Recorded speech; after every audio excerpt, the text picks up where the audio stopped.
mu rugo mumeze gute we na Sheri? Look at me man, amen. Ibi ni byabubatse. Umuntu utarubatse ntago yabimenya papa. Sheri rero ubu ngubu murabyuka gufatanye nk'umupapa mu rugo, ahubwo nje nahita nkwibariza ubuzima bwawe bwa gisore n'ubwo kuba warashatse wabitandukanya gute? I think twari tumeranye neza nakuva mbere. Well, nabo navuga ko hari ibintu byinshi byahindutse. Kamemyo uri kumwe n'umuntu mumaranye imyaka, umuntu muziranye, umuntu even before gukora ubukwe twabaga turi kumwe hafi buri munsi, so urebye nago byahindutse cyane. Kwambariza inkweto ku bukwe bwanjye, ariko naguze inkweto ntarabona venue. Tugiye gutya tubona venue ni ku mucyanga. Uhita wiyambarira ibirenge. Izi rero kuzijya niko nambaye surprise. Ariko byose byavuyemo neza. Yego naje mu kazi karangiye nza nka Miss Popularity. Aka kanya navuga ko umaze kwakira award. Okay. Award wayakiriye gute? Nayakiriye neza, ni award yahawe Element. So nk'umu my brother. This is Element. You look nice, man. Right. I'm having Uncle Austin right now, the Kisama Award organized. Thank you for helping producers like Element grow and become bigger producers. Thank you. Man. Reka mushimire mpuye na Arthur kuri red carpet nkuko nabikubwiye kuva kare. Arthur rero wambaye neza. Arthur ni ndo kwambitse uyu munsi? The guy wanyambitse actually is just right there. Bamwita Kezem. Is yeah. Mutariyani. Yeah, maze iminsi amereza amasuits. Ayo maze iminsi ubona. So niwe wanyambitse on this. Niwe wamaye this suit. Panaro. What about shoes? Harigize inkweto naziguze. Cyane zimwe zo kubukwe. Izi nizo imvura nyine nari narapanze kwambariza inkweto ku bukwe bwanjye, ariko naguze inkweto ntarabona venue. Tugiye gutya tubona venue ni ku mucyanga. Uhita wiyambarira ibirenge. Izi rero kuzijya niko nambaye surprise. Ariko byose byavuyemo neza. Yeah. Alright, mu rugo mumeze gute we na Sheri? Look at me man, amen. Ibi ni byabubatse. Umuntu utarubatse ntago yabimenya papa. Sheri rero ubu ngubu murabyuka gufatanye nk'umupapa mu rugo, ahubwo nje nahita nkwibariza ubuzima bwawe bwa gisore n'ubwo kuba warashatse wabitandukanya gute? I think twari tumeranye neza nakuva mbere. Yabaga mu rugo n'ubundi na mbere. Oh yeah, I mean we had a relationship iri deep. We had a relationship iri deep ku buryo nta kintu kinini cyahindutse cyereka none ubu ngubu turabana. Urumva nta bintu byo kumucyura bro, niba utere turabizi gucyura umuntu biravuna. And another thing is you feel safe, wumva utekanye, wumva umuntu wawe umufite akugira inama kandi ububizi ko birimo tazabivamo. So umwanzuro nyine murawufata buri kimwe cyose. I like it, I love it. Bitandukanye nuko nari mbayeho mbere. Yeah. Ubaka kanya ubuzima bwawe ni bwiza cyane, ubuzima bwa Arthur ni bwiza, ahubwo nahita nkwibariza ku kijyanye na nominees. Yeah. Abantu bari batowe cyane mwavuze indirimbo y'umwaka. Yeah. You know Kisama Award yatwaye nyine no Sama. Mbona abantu bose Medi yisatanga interview. Yeah. Byagenze gute bro? Well, you know this arena harimo nk'abantu tugerekeranyije nk'igihumbi. Yeah. Votes zatanzwe online na votes zatanzwe ku matelefone. I'm pretty much sure baraza kubitangaza uyu munsi. Urumva hari amajwi yashizwe kuri telefone, hari n'amajwi yashizwe online. Now, abantu baratoye bagenekeranyije basanga it's Medi. So urashaka kumbwira ko abantu batoye on the phone and online nabo badafite ubuvugiro? Icyo nshaka kukubwira hano Blaze ni iki ngiki. Ntago abantu bose bakwishimira ibintu bimwe. Ubushize byarabaye Medbeat atwara producer, abakunzi ba Element nyine ko bavuga cyane barumvikana. It's also the same no kuri Medi. What I can say right now nuko for me nibyo batoye. Nabikunze se I don't know. Ariko nibo babitoye. Now ubutaha bazatora. Ikibazo dufite n'abanyarwanda ni iki ngiki. Ntago dutora ariko tugashaka ko hatsinda bacu. Ije nawe urabizi. Ntago dutora pe. I'm being honest with you. Yeah. So niba umufana afite abantu babe bamutora abizire. That's the question you should ask. Sure. So ikibazo gisubire ku banyarwanda. ese kuba havamo ibyo tutishimira kuki tudatora hatangiye ikibazo nakwibariza nje nanyuzwe ibintu usubije nibyo uko kubona telefone y'umunyarwanda yatoye ni gakeya akishyura ku mafaranga yishyuye ahubwo nje nahita nibaza nimero 2 wowe uri umukunzi w'umuziki nakwemeza ko Arthur uri umwe mu bafana beza b'uyu muziki nyarwanda ninde wabonaga ari 2 ku ndirimbo to me personally indirimbo yankomye it's between Ijikwe and Amata for real but abafana ntago batoye you understand and ikintu twashatse gushyiraho kuri Kiss Summer Awards nta bintu by'amarangamutima abantu nituvuga ngo mutore and mind you nka online munatora rimwe for example Ijikwe yari ifite votes nyinshi online but it didn't have votes nyinshi on SMS you understand kandi na My Vow nayo it was around there iri kuyataka gake gake so ziriya za SMS nizo zayipichinze hejuru so I really understand umuntu wababaye so I really understand utawuzatora as simple as that. That's it. Arthur reka ngushimire thank you so much nshimira abantu bose baje muri Kiss Summer Award unsurize sheri reka ngubwire rero ko kuri red carpet maze kubona Mrs Arthur Rutura cyangwa se umugore wa Arthur. My sister meze neza cyane urakoze cyane nawe urasa neza urakoze cyane ninde kwambitse umunsi Kezem uyu niwe wanyambitse actually ni nawe wambitse Arthur no mu bukwe ni nawe wamwambitse nanjye niwe wanyambitse yitwa Emmanuel ariko house brand ye yitwa Kezem. He's the perfect person actually wavugisha alright uje guhitamo rero style ya madam Arthur byagenze gute okay byagenze gute kumuhitiramo this style nahisemo style ashobora kuba comfortable iri sexy iri feminine nk'umukobwa uri proud ya shape yiwe agomba kwambara like this proud y'umugabo wowe ukorera bro ibikorwa byawe bya buri munsi nkorera Remera ndetse na Alpha Palace ukorera mu Rwanda uri umunyarwanda uzi mbaza Arthur niba byaravuye mu Butaliyani really ni mu Rwanda alright we turaza kuganira by'umwihariko ku bintu bijyanye na style reka nganire na sheri w'umuntu urakoze cyane ariko ataragenda tukiri kumwe ndashaka mvuge ko he's actually one of the best muri fashion industry twamenyanye ari muri Atrand ubuhanzi ariko amaze gukora designs nziza cyane imyenda ifite na quality nziza cyane so afite talent nyinshi cyane uzamushake imyenda wiyambariye niyo wikoreye hano mu Rwanda right urugo rumeze gute mu rugo mumeze gute bimeze neza yego biri kugenda biza ibintu by'urugo rero n'ubuzima buri single uri kubifatanya gute hari ukuntu wabagaho hari n'ukuri kuba wungu well ntabwo navuga ko hari ibintu byinshi byahindutse kamemyo uri kumwe n'umuntu mumaranye imyaka umuntu muziranye umuntu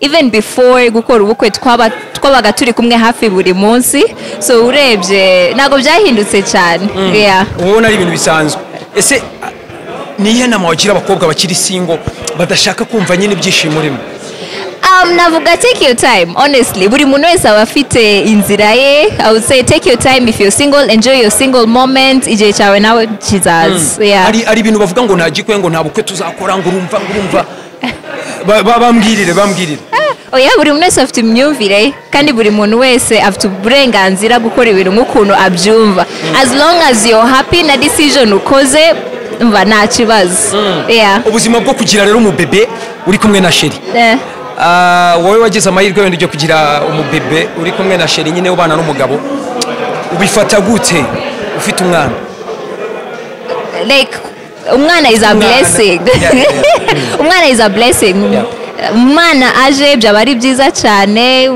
azana ibyishimo byinshi ni byiza reka ngushimire cyane urakoze cyane alright reka mbibarize ibihembo byatanzwe mwabifashe gute mwebwe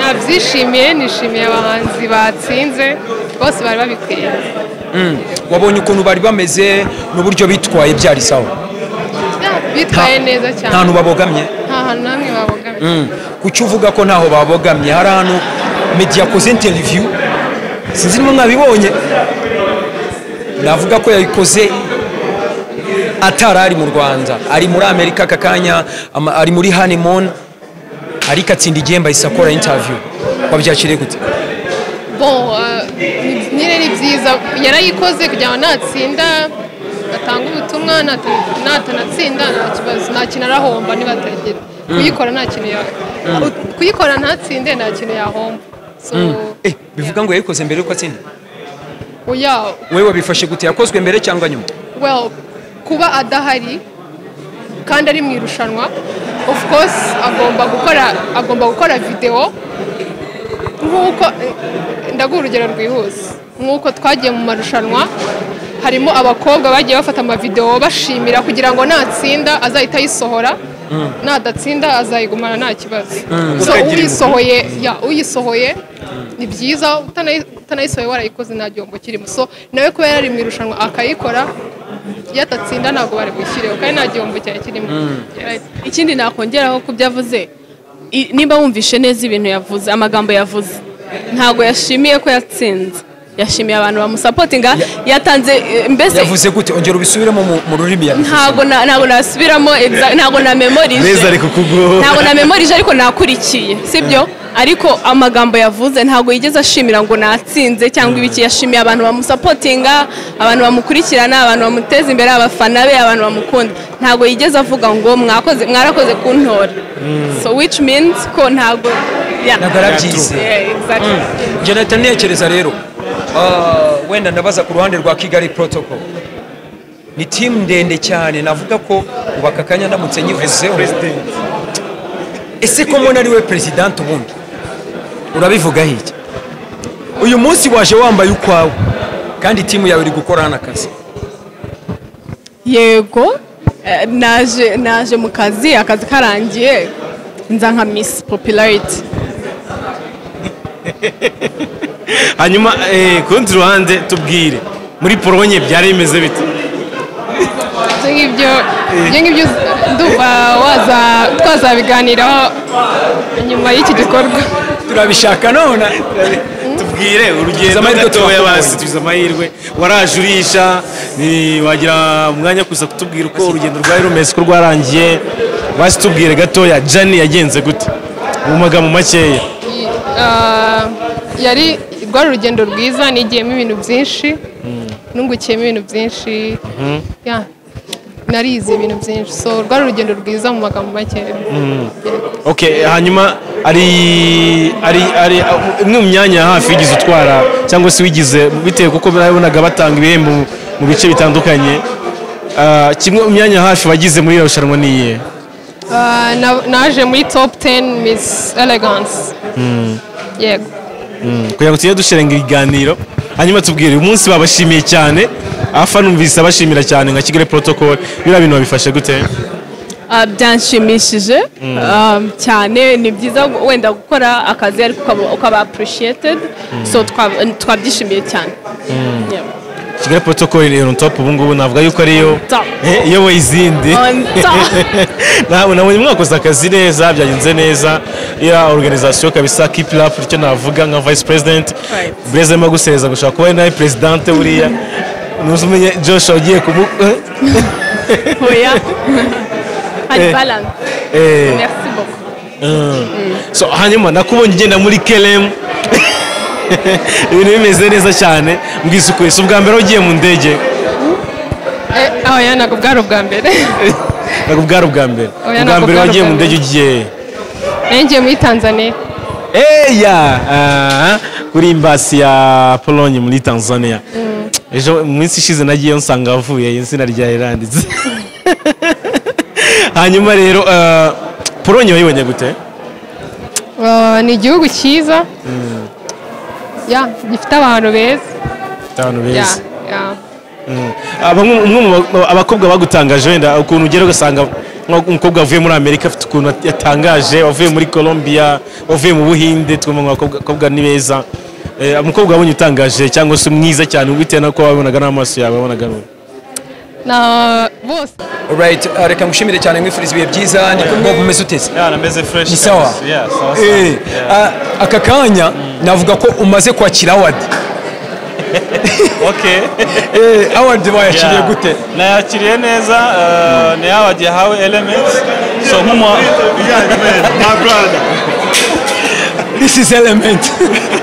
You look nice, man. Right, I'm having Uncle Austin right now, the Kisama Award organized. Thank you for helping producers like Element grow and become bigger producers. Thank you. Man, icyangombwa si ukuba watwara award. Yeah. Icyangombwa ni ukuba helping the industry growing, man. Yeah, Helping more producers. You've done a lot did a lot for Medbeat, for Element. Man, you're doing a lot for Santana, who is doing hit songs as well. Yeah. It means a lot Yeah. for an industry to have guys like you. Thank you, man. Great, Uncle Thank you Austin, so how much. do you feel having a song like Benda? Man, I feel good at the having. camera, look at the camera, He look at the did. camera. No. You know why he mastered in it. So Look at the camera, how do you feel? I always feel good doing every single song, man. All right, Uncle Austin, uri mu organizer wa Kisama Award. Yego. Yego. Niyo mpamvu ubona ko ntambaye na costume na ndi kazi. Kuki wanze kujya muri Kisama Award? We have to organize and make the industry better, man. All right. Bob, twese kumwe na Uncle Austin ariko njye nahita nibaza aka kanya Element atwaye igihembo kandi niwe ukora mastering, mixing, ibintu bye byinshi. Wowe bifata gute bro? Jewe mbifata ni nk'umugisha kuri jewe, ndanabashimira cyane ku ba producer bose bamakazi, uretse no kuba Element, Santana nk'uko Austin yarabivuze n'abandi benshi bose b'abanyarwanda dukorana baba producer, ndabashimira kuba bamakazi nkagakora. So icyambere nuko ngomba gufasha aba producer batoya bagenzi banjye nabo bagatera intambwe nk'iyo nateye, ndetse tugakomeza turushaho umuziki wacu gatera imbere. Muziki nyarwanda. Ese bro, uri umwe mu bantu bakora mixing, bakora bita kuri uwo muziki ariko production wenda yarangiye, bakoze beat nziza, amajwi bahuje wowe ukabisoza neza. Nta kibazo kirimo kuba wenda byavugwa nkaho udagira beat nziza? Ntabwo ntekereza ko ariko biba bimeze, n'ubundi ibyo bikorwa n'ubundi biza kubera ko baba banyizeye ubwo bushobozi, kuko hari n'amaritaci umuntu akora burya n'indirimbije, so nta kibazo kuko n'ubundi n'izindi nkoze nawe urazizi zose. Bob, navuga ko uri umuproducer mwiza kabisa, ahubwo njye nahita nibaza hari indirimbo wigeze kumbwira kera back in the days, ndibuka project wakoze uzo hanze East Africa cyane cyane, Sauti Sol, Suzanne. Mfite indirimbo 5 za Sauti Sol zigomba gusohoka, hariho Wizkid n'abandi bahanzi batandukanye bakoranye. Ubu ufite Wizkid, ufite Sauti Sol cyane, which is nice. Ni album ya Sauti Sol Church, hari indirimbo 5 ndi gukora zabo. Uri gukora? Ubu ubona bimeze gute gukorera abahanzi nka bariya? Ni ibintu byiza cyane, ni urundi rwego, ni indi experience nshyashya mba ndi kugenda ngira, so ni ibintu byiza cyane, ni ibintu byiza bya hatari kabisa. All right, reka ngushimire cyane Bob. Nawe urakoze cyane man.